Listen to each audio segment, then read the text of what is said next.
उत्तराखंड की सियासत में 2027 के महासमर की बिसात बिछनी शुरू हो चुकी है। एक तरफ जहां सत्ता की हैट्रिक लगाने के लिए बीजेपी ने अपने दौरों और अभियानों से मैदान छा रखा है, तो वहीं कांग्रेस भी कहीं पीछे नजर नहीं आ रही है। आपको बताते चलें कि 10 साल से वनवास झेल रही कांग्रेस अब आर पार के मूड में है। दिल्ली के हाईकमान दरबार से लेकर देहरादून की सड़कों पर उठ रहे जन आंदोलन तक पहाड़ी राजनीति में आखिर क्या नया पक रहा है। 17 अगस्त को दिल्ली में होने वाली कांग्रेस की हाई लेवल बैठक में किस महारणनीति पर लगेगी मुहर, आइए देखेंगे इस रिपोर्ट में।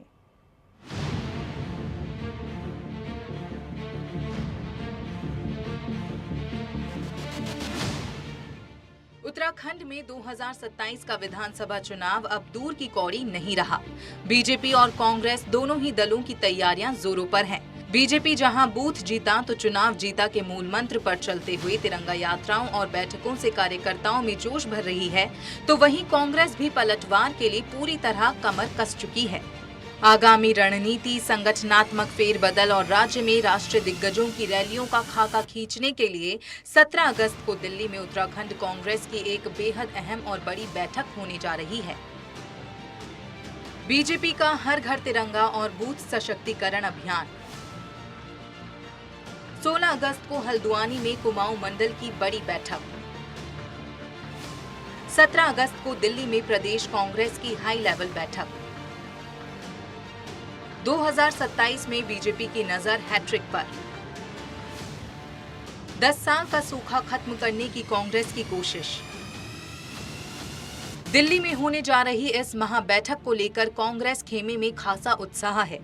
पार्टी का मानना है कि प्रदेश की जनता इस बार बदलाव का मन बना चुकी है और बेरोजगारी, पेपर लीक जैसे ज्वलंत मुद्दों पर सरकार को घेरने के लिए रोड मैप पूरी तरह तैयार है। एक तरफ जहां चुनावी रणनीतियों के लिए दिल्ली से देहरादून तक बैठकों का दौर जारी है, वहीं दूसरी तरफ उत्तराखंड की अस्मिता और स्वाभिमान से जुड़े मुद्दे भी फिर से सुलगने लगे हैं। राज्य गठन के 25 साल बीत जाने के बाद भी गैरसैंण को स्थायी राजधानी न बनाए जाने पर जन आंदोलन एक बार फिर उग्र हो उठा है। देहरादून विधानसभा के बाहर आंदोलनकारियों ने सामूहिक मुंडन कराकर अपना कड़ा विरोध दर्ज कराया। विधानसभा को इसलिए चुना गया कि ये एक तो नाले के किनारे बसी हुई विधानसभा है, दूसरा ये सीडीओ ऑफिस था और इस विधानसभा ने उत्तराखंड की भलाई के लिए, पहाड़ की भलाई के लिए कौन से एक्ट पास किए गए? कोई एक्ट पास नहीं किया। और जो हमारी समस्याएं थी, जो जस की तस है पहाड़ों की, इसकी दूरी जो है इस विधानसभा की, जो 2 अस्थायी विधानसभाएं हैं हमारे यहाँ उत्तराखंड में, 2 अस्थायी राजधानी। अस्थायी राजधानी कहाँ है हमें पता नहीं है। 26 साल 9 नवंबर 2026 को हो जाएंगे, इसलिए हमने चुना है। और पिथौरागढ़ वाला जब यहाँ आता होगा विधानसभा में तो उसको कितनी दूर पड़ता है? 538 किलोमीटर पड़ता है। लखनऊ उसको 534 किलोमीटर पड़ता है, इसलिए यहाँ से चुना गया। और यहीं से हम परसों पदयात्रा प्रारंभ कर रहे हैं गैरसैंण के लिए, जो कि हमारी अस्थायी राजधानी है, जो कि कौशिक समिति की रिपोर्ट ने 59.64% लोगों ने ये कहा था जब कौशिक समिति 1994 में बनी थी कि राजधानी गैरसैंण होनी चाहिए, जो नया राज्य बनेगा उसकी। चुनावी जोड़ तोड़ और बैठकों के इस दौर के बीच जनता से जुड़े मूलभूत और भावनात्मक मुद्दे अब सतह पर आने लगे हैं। एक तरफ 17 अगस्त को दिल्ली में तय होने वाला कांग्रेस का भविष्य का खाका, तो दूसरी तरफ सड़कों पर गैरसैंण के लिए फूटता जन आक्रोश। ये साफ इशारा कर रहा है कि उत्तराखंड की राजनीति में आने वाले दिन बेहद गर्माहट भरे रहने वाले हैं।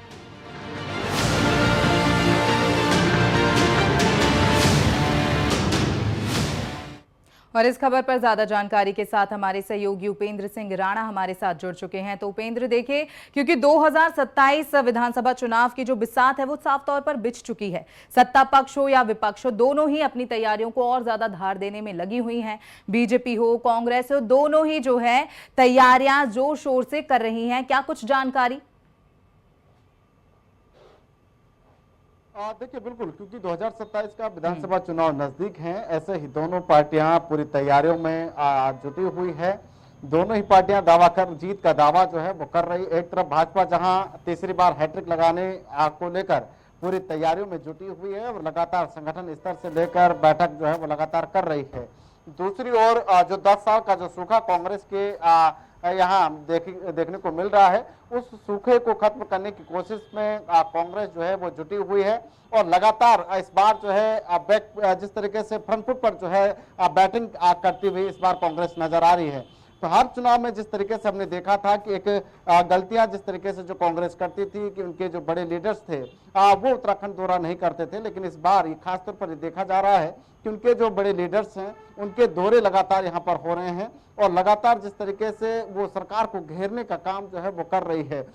राहुल गांधी यहाँ पर आ चुके हैं, उनके राष्ट्रीय अध्यक्ष मल्लिकार्जुन खड़गे वो कुछ दिन पहले हल्द्वानी में जिस तरीके से वहां पर वो रैली करते हुए दिखाई दिए और उसके बाद अब जिस तरीके से 17 अगस्त को एक बड़ी बैठक दिल्ली में जो है वो कांग्रेस की रखी गई है और 16 अगस्त को कुमाऊं मंडल की एक बड़ी बैठक जो है वो कांग्रेस की है। तो इससे साफ जाहिर होता है कि 2027 को चुनाव को लेकर इस बार पूरी रणनीति के साथ जो है कांग्रेस चुनाव लड़ने जा रही है, उसको लेकर पूरी तैयारी कांग्रेस जो वहीं है अगर 17 अगस्त की जो हाई लेवल बैठक होने जा रही है कांग्रेस की, उसमें क्या कुछ खास रहने वाला है और किन रणनीतियों पर इस दौरान चर्चा की जाएगी?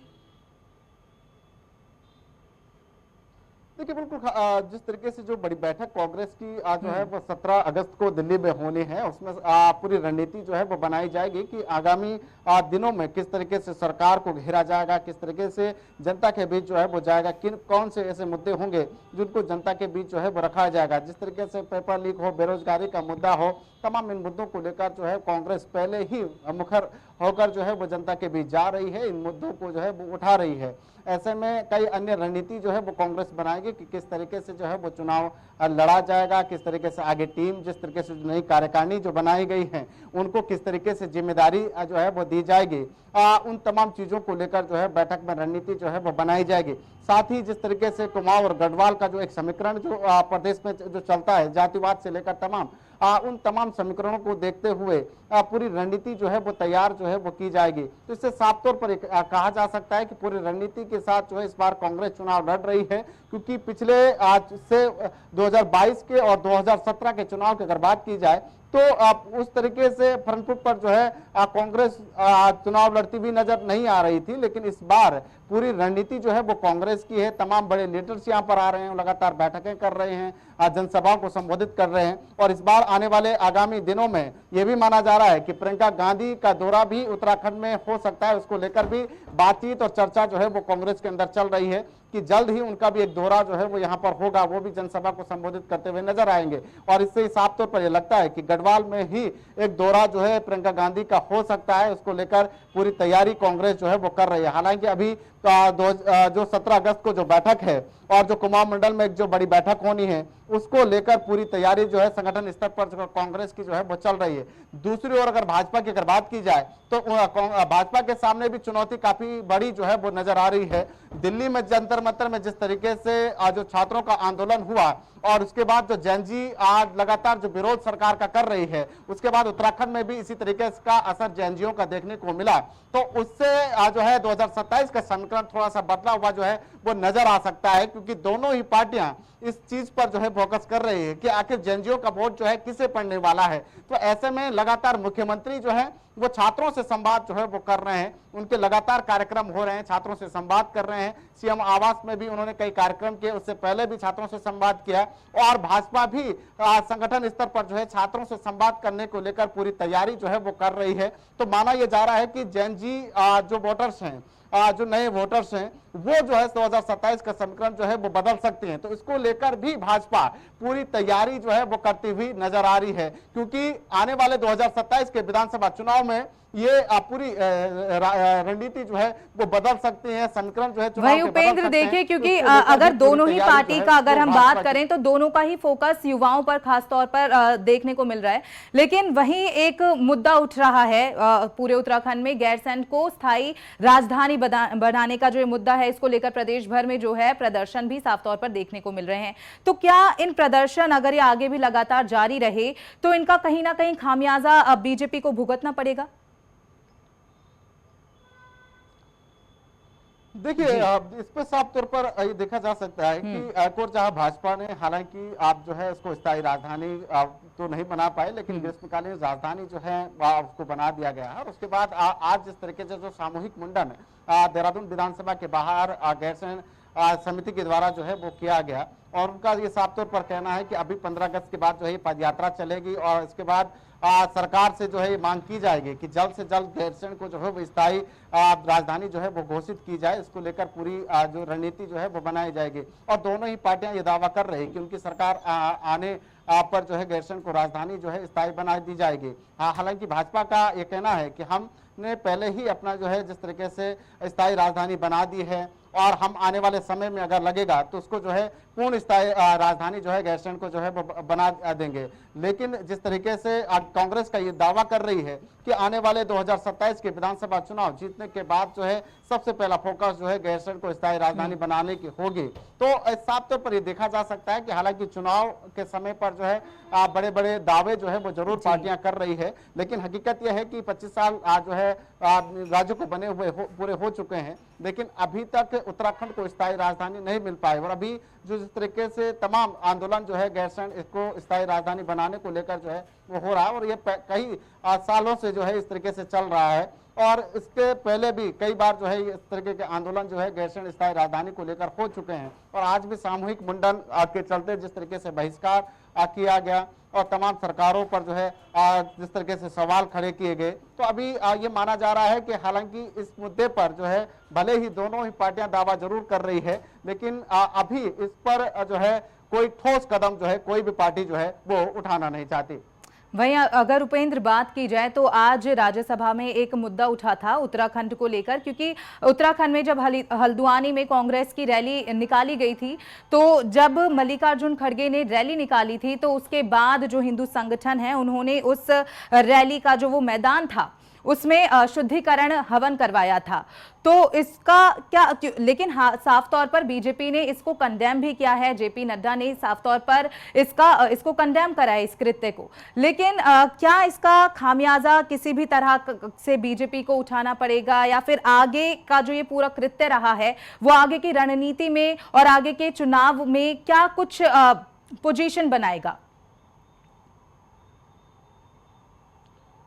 देखिए बिल्कुल, क्योंकि 2027 के विधानसभा चुनाव में जाति समीकरण से लेकर धर्म के नाम पर जो वोट जिस तरीके से जो लगातार भाजपा जो दावा करती है कि धर्म के नाम पर जो राजनीति जो है भाजपा करती हुई नजर आ रही है, और हर चुनाव में ज्यादातर जो है वो रहा भी है। इस बार जिस तरीके से जो मल्लिकार्जुन खड़गे जिस तरीके से उत्तराखंड आए थे, उनका हल्द्वानी में 8 अगस्त को जिस तरीके से दौरा था, वहां पर उन्होंने जनसभा की, और 2 दिन पहले जिस तरीके से जो रामलीला कमेटी के जो लोग हैं उनके द्वारा वहां पर शुद्धिकरण यज्ञ जो है उस जगह को पर जो है वो किया गया, उसको लेकर सियासत पूरे प्रदेश भर में जो है वो देखने को मिला है। संसद के अंदर भी इसी तरीके से जब इस पर जो है सियासत होती हुई दिखाई दी। हालांकि जेपी नड्डा ने यह साफ तौर पर कहा कि जिनके द्वारा भी इस तरीके के कार्य जो किए गए वो पूरी तरीके से गलत है, उन पर कार्रवाई होनी चाहिए। उसके साथ ही भाजपा का भी यह मानना है, यह दावा कर रही है कि भाजपा के कोई भी नेता जो है शुद्धिकरण यज्ञ में शामिल नहीं था, और ना ही किसी भी दल को या किसी भी साथी को जो है इस तरीके के कृत्य करने को लेकर जो है वो कहा गया है। लेकिन उनका जिस तरीके से यह भी कहना है कि कांग्रेस बौखलाई हुई है और इस तरीके के आरोप इसलिए भाजपा पर लगा रही है। यानी अगर बात की जाए तो चाहे सत्ता पक्ष हो या विपक्ष हो, एक दूसरे पर बयानबाजी दोनों ही साइड से हमें देखने को मिल रही है। और अगर बात करें 2027 के चुनावों की, तो दोनों ही पार्टियों ने अपनी कमर कस ली है और पूरी तरह से वो तैयार नजर आ रहे हैं। आगे भी इस खबर पर हम आपसे अपडेट्स लेते रहेंगे। फिलहाल जो आपने जानकारी साझा की उसके लिए आपका बहुत बहुत धन्यवाद।